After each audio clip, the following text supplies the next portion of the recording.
Oi, pessoal, boas-vindas a mais uma partilha aqui de Uma Questão de Narrativa, inspirada por alguns conteúdos que eu tenho visto por aqui e partilhas que eu já cheguei a fazer em outros espaços. Eu senti de compartilhar algumas das leituras que eu fiz esse ano.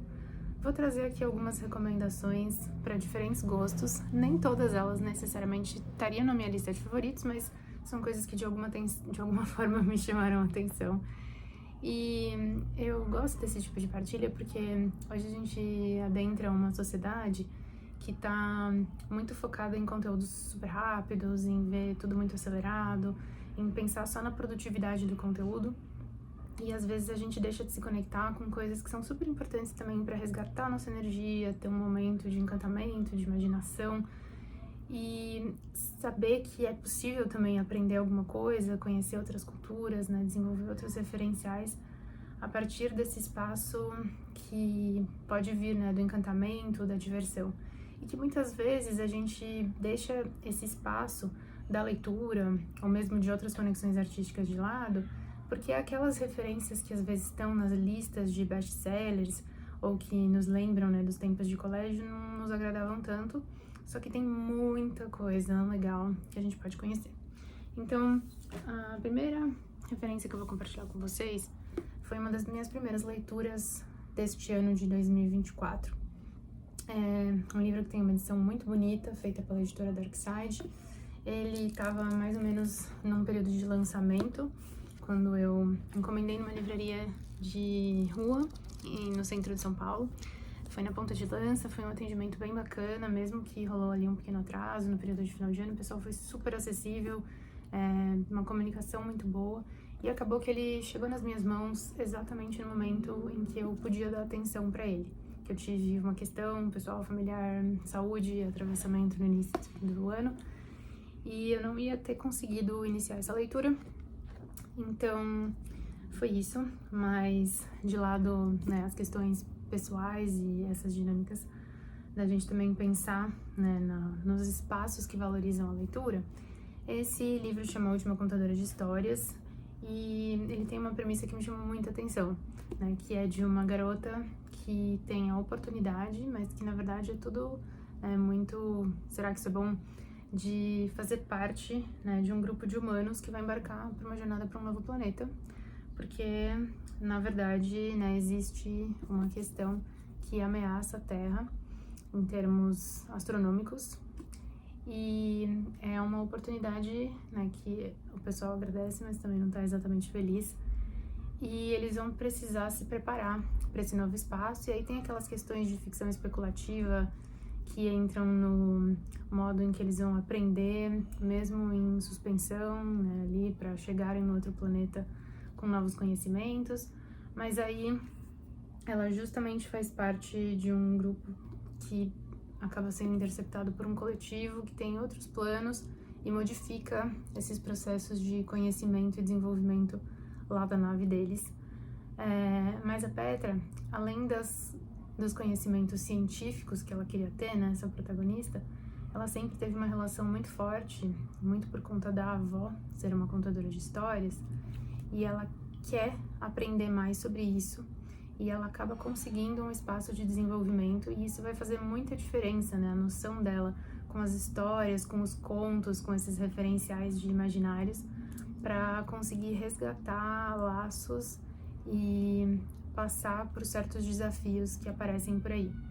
É uma história que me chamou muita atenção, né, por ser uma história sobre histórias, né, que fala sobre os contos, sobre esse processo de importância das narrativas, no caso, imaginadas, né, porque hoje em dia quando fala narrativa as pessoas pensam em qualquer coisa, provavelmente menos nisso.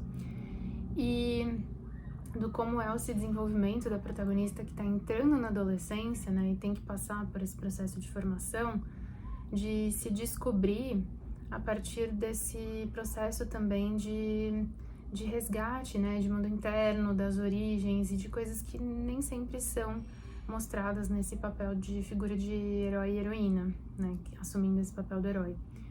Mas é claro que o livro tem, né, vários momentos, né, do desenvolvimento da história que nos apresentam certas passagens, certas tropes ou tropos desses espaços de desenvolvimento de aventura, formação, ficção científica, que são super bem desenvolvidos e funcionam bem, então numa linguagem bacana, a história, a protagonista, mas algum outro eu fiquei pensando, poxa, será que precisava ter acontecido tudo isso, né? Que a gente pode se desacostumar um pouco de ver certos padrões e parâmetros, porque também é importante que a gente possa visualizar outros perfis e outras possibilidades para as histórias, né, de outros desdobramentos e transformações que estão acontecendo, mas de maneira geral é bem bacana, e para quem gosta, né, desses universos de ficção especulativa, vale a pena dar uma checada.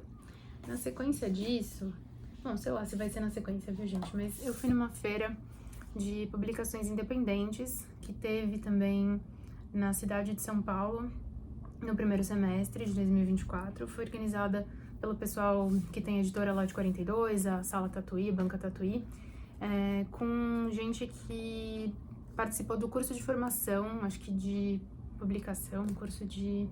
É um projeto bem bacana que eles têm ali, e várias pessoas que estudaram e desenvolveram as suas publicações estavam lá expondo. E uma das coisas chatas desse tipo de evento é a gente não poder contemplar todo mundo, né? Porque tem muita coisa legal, mas a gente também tem um limite de espaço, de orçamento, enfim. Mas é sempre um espaço bacana para conhecer pessoas novas ou novas iniciativas de trabalhos que já existiam. E ali eu conheci essa editora, não sei se dá pra ver aqui, Telescópio. E uma das publicações que ela estava apresentando ali era essa daqui, que é um diário, né? São partilhas que tem, inclusive, ilustrações, referências, que foi escrito durante os primeiros meses da pandemia de 2020, em companhia de cartas de tarô que pautam um pouco a linguagem do livro. Eu achei muito bacana a proposta, fiquei bem curiosa por essa linguagem, conhecer. A impressão do livro tá num formato mais tradicional, né? Mas a proposta é um pouco diferente. Gostei da provocação de linguagem, não entendo muito de tarô, mas como uma organização, né, de sequência aqui e imagem, pareceu uma proposta bem bacana. E eu percebi que eu gosto, também me interesso por essa linguagem, né, dos diários, assim, com essa partilha mais poética, que tem esse lado mais pessoal, mas parecia mesmo que eu tava acompanhando uma personagem.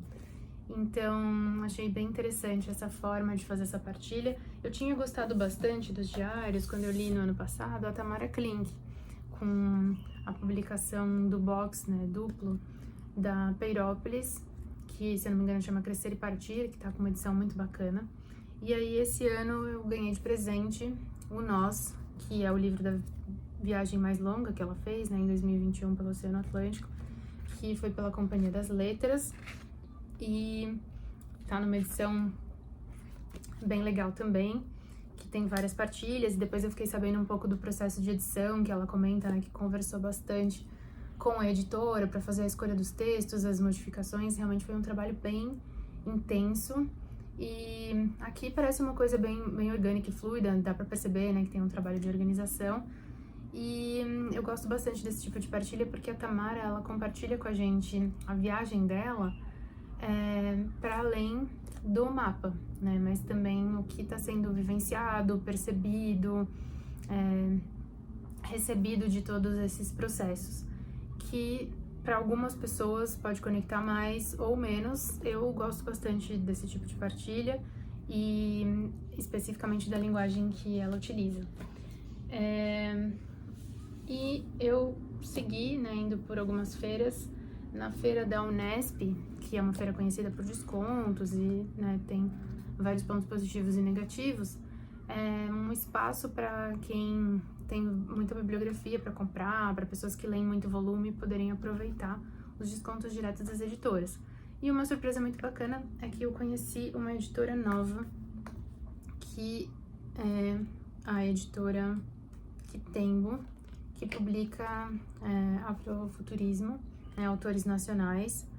E eu, na verdade, vou ver se eu consigo na edição colocar para vocês o almanaque, porque ele não tá comigo agora. E é uma publicação que eu entendi que é anual, no qual vários autores e ilustradores, né, publicam histórias de quadrinhos curtas, que compõem um livro maior, que são diferentes linguagens, diferentes histórias, diferentes estilos. Então é bem bacana para conhecer diferentes autores e artistas e, né, ver essa perspectiva, fortalecer a literatura nacional e o afrofuturismo com publicações independentes. Tenho visto que eles estão participando de outras feiras, achei muito bacana o trabalho. Então fica também essa referência, né, para as pessoas poderem conhecer. Eles publicam também contos, quadrinhos mais curtinhos, né, que não são como o almanac. Então tem várias opções ali. E, né, falando em feiras, eu fui na Bienal do Livro de São Paulo e como eu tava buscando uma outra coisa dessa autora, eu acabei levando esse aqui da Úrsula, que tava também com uma promoção. Esse é um livro de reflexões, né, então ele tem ensaios e eu costumo mesclar leituras ao longo do ano, né? Enquanto eu tô lendo um romance ou uma sequência de contos, poesia, eu costumo intercalar com leituras de estudos que às vezes já acontecem naturalmente e às vezes são até artigos, né, que a gente pega direto no leitor digital, no computador. Mas nesse caso, como eu gosto bastante das reflexões do trabalho da Úrsula, eu senti de ver o que ela estava falando nesse livro aqui. E eu confesso que quando eu trouxe, eu pensei, ai caramba, eu comprei mais um, já que eu vou colocar. Eu dou preferência, às vezes, para conhecer as histórias dos autores, né? Aqui são vários ensaios, quando que eu vou ler. E aí eu tive um intervalo num período em que eu tava numa semana ali de muita produção, mandando muita mensagem, né, pra gráfica, falando com revisor, entrando em contato com as pessoas, montando a newsletter e afins. E aí eu tinha intervalos mais curtos e menos concentração para conseguir ler durante aquele período. Eu tinha terminado de ler um romance na versão digital, né, um e-book. E aí eu peguei esse aqui. E os textos dele, eles são curtos de maneira geral, porque eles eram como postagens de blog. E realmente ele conseguiu acertar exatamente nesse ponto de eu poder ler uma coisa mais curtinha, né? Às vezes naquele intervalo que você tá esperando alguma coisa ficar pronta no forno, alguém que ainda não te respondeu a mensagem, você não quer ficar olhando de 5 em 5 minutos, dá pra dar uma lida nesse livro. Outro que dá pra fazer isso também é esse aqui, que eu encontrei lá no Artist Alley. Talvez algumas pessoas conheçam das mídias sociais, né? O Teu Mini Mundo. Ele tem alguns livros que tem aqui as tirinhas em aquarela. E é muito interessante porque, assim, por um lado a gente pode pensar, beleza, uma parte desses materiais estaria disponível no universo da internet. Mas o quanto de atenção a gente dá pra isso, né? O quanto que a tela nos permite uma conexão com uma ilustração, né? Que aqui a gente tem outra dinâmica de espaço para olhar para ela e tá numa qualidade diferente.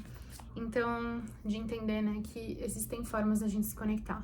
Mas esse aqui da Úrsula em especial aconteceu uma coisa muito curiosa. Porque um dos textos dela, ela comenta sobre uma frase que foi atribuída a ela e ela foi... procuraram ela, né, de uma empresa querendo saber sobre a impressão em camisetas e afins, e ela ficou se questionando por que aquela frase estava atribuída a ela. Ela realmente tinha dito aquilo com aquelas palavras, né? Ela não se lembrava exatamente daquilo e ela fez todo um questionamento ali para a rede dela e isso estava publicado e depois ela chegou à conclusão que o que ela tinha dito mais de 2 décadas antes era uma coisa que lembrava um pouco aquilo, mas que estava num certo contexto e que em nenhum momento mencionava uma das palavras que é dita nessa frase atribuída a ela, que é criatividade, que ela até diz que ela provavelmente não teria dito, porque ela não se conecta muito com esse conceito, né, da criação, que foi atribuída agora muito a um processo de produtividade e afins, né, e ele é usado num contexto artístico. E aí ela chega à conclusão, né, e toda a galera que não, né, feita uma pesquisa em volta, existiu uma dinâmica ali meio daquele jogo do telefone sem fio, em que aquilo ficou cadastrado em um espaço e ela até conversou com a pessoa e houve, né, um pedido de desculpas e como que a gente pode resolver isso, mas o negócio já estava na internet. E assim, resumo da ópera, tinha sido por volta de 2016 que se chegou a toda essa conclusão e a frase já tinha sido removida e afins, e aí, mais ou menos uma semana depois que eu li isso, até por ser também a data que seria o aniversário da Úrsula, em outubro, tinha gente compartilhando essa frase na internet, com o nome dela, inclusive algumas vezes com a grafia errada ou sem, né, uma parte do nome. E é engraçado, é triste, é tenso, é curioso, é um resumo da nossa vida digital atual, né? Porque tem um monte de gente que vai curtir a frase sem nem saber quem é ela e do que tá falando. Tem gente que vai achar que tá se identificando com o que ela falou. E no fim das contas, já tá registrado que ela não falou. E isso é um pouco, né, do como a gente tem lidado com essa comunicação super rápida. Porque essa falha de comunicação, desentendimentos e afins pode acontecer de qualquer forma, em qualquer lugar, né? Todos nós estamos passíveis a isso. Questões de interpretação e de comunicação, elas dependem aí de uma série de fatores e contextos e afins. Mas o que eu digo é que é tão fácil hoje em dia a gente ficar ecoando numa mídia rápida e ainda por cima de uma maneira acelerada e passando assim sem nem perceber algumas coisas que, na verdade, além de descontextualizadas, nem sequer têm cabimento e nunca tiveram. E nem é por uma intenção de passar adiante uma ideia de algo que já foi ou de inventar algum negócio e tal, é pela própria ficar ecoando ali no nada. E às vezes a gente tem uma sensação, né, momentânea de conexão, de partilha, de que estamos, né, olha como essa pessoa colocou a mesma frase que eu, isso aqui tá ressoando de novo. E de onde que aquilo saiu? Qual é o tempo que eu tive para olhar para isso? Se eu parasse para ler um artigo de 4 ou 5 páginas, fosse num blog ou numa publicação impressa, eu saberia que aquilo ali não tem nenhum fundamento. Então é isso, e aí, para quem gosta de ensaios ou tem curiosidade com o trabalho da Úrsula, tem algumas reflexões que comigo ressoam mais e outras menos, e isso é ótimo, porque é importante que a gente também possa questionar, discordar e afins, mas de uma maneira, né, tranquila, educada, reflexiva.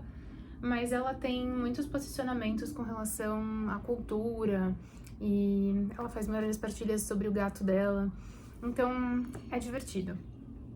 E um dos meus livros favoritos desse ano, e talvez não só desse ano, é esse aqui. Eu esperei sair a versão em português dele, porque infelizmente hoje em dia, pra gente conseguir adquirir as versões originais, né, em inglês e afins, pelo valor do câmbio, você faz às vezes uma feira, né, uma mini feira de livros pelo valor de um só.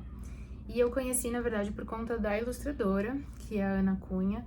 Talvez era essa a imagem mesmo que eu tinha visto, e eu achei muito linda, eu achei muito lindo o contexto, eu gostei do título em inglês, Maybe You Might. Talvez você consiga, fica interessante, mas até pela sonoridade, né, fica legal. Mas a tradução tá bem bacana, o livro é lindo, tem várias ilustrações, mas além das ilustrações lindas, né, com esse trabalho delicado, a reflexão que ele faz, né, disseram que eu não podia mudar o mundo, que não valia briga, mas uma vozinha soprou em meu ouvido, talvez você consiga. Uma garotinha faz uma escolha, um simples ato muda o mundo. Esse poema se recusa a perder a esperança. Sério, é um livro que tá mais focado para um público infanto-juvenil e dá super para trabalhar em espaços de educação e mediação de leitura. Tem toda essa parte, né, da construção da imagem, das ilustrações e afins, mas eu já parei para contemplar e ler com calma isso aqui pelo menos umas 2 vezes, desde perto do meio do ano, quando eu li ele pela primeira vez, e sinto que ele vai ainda me fazer companhia por um longo tempo, e é uma leitura que eu recomendo para qualquer faixa de idade, e mesmo se você não é tão focado na poesia, ou, né, tem essa conexão com a ilustração, porque eu sinto que, assim, eu tô falando de ficção com consciência ecológica há bastante tempo e buscando obras que de diferentes formas tragam isso, né, nos aproximem disso e tragam para um espaço de construção de novos imaginários, de desenvolvimento, né, de linguagem de entretenimento, de temas sensíveis, né, que são passados também de formas bonitas, poéticas e afins. E de longe, né, das muitas poucas obras que eu conheço, né, a partir do contexto geral, mas assim, entre audiovisual, livros e outros formatos, esse aqui é sem questionamento, uma das obras que eu colocaria assim numa lista de top 5 ou top 3 de indicações de forma geral para qualquer público falando sobre esse assunto. Mas ele é bonito em termos literários e imagéticos, independente da questão socioambiental. Eu vou interromper a lista por aqui. Bom, na verdade eu não tô interrompendo porque eu já mostrei todos os materiais que eu tinha pensado em mostrar e falar pra vocês. Ficou um vídeo um pouquinho mais longo do que a média, mas é pra gente conseguir também apresentar um pouco desses trabalhos. E se vocês sentirem, né, se você quiser colocar aí nos comentários algum livro que você gostou muito nesse último ano, ou que tipo de narrativa te interessa mais, né, se são mais as ilustradas, histórias em quadrinhos, aventura, enfim, de repente podem surgir novas partilhas um pouco mais focadas nesses aspectos. Agradeço super pela sua companhia até aqui. Espero que alguma coisa ressoe por aí, ou pelo menos desperte um pouquinho de curiosidade, inspire outras procuras para também conhecer, né, outras possibilidades de leitura. E quem sabe eu faço um outro post parecido com esse, apresentando outras obras e outros formatos também.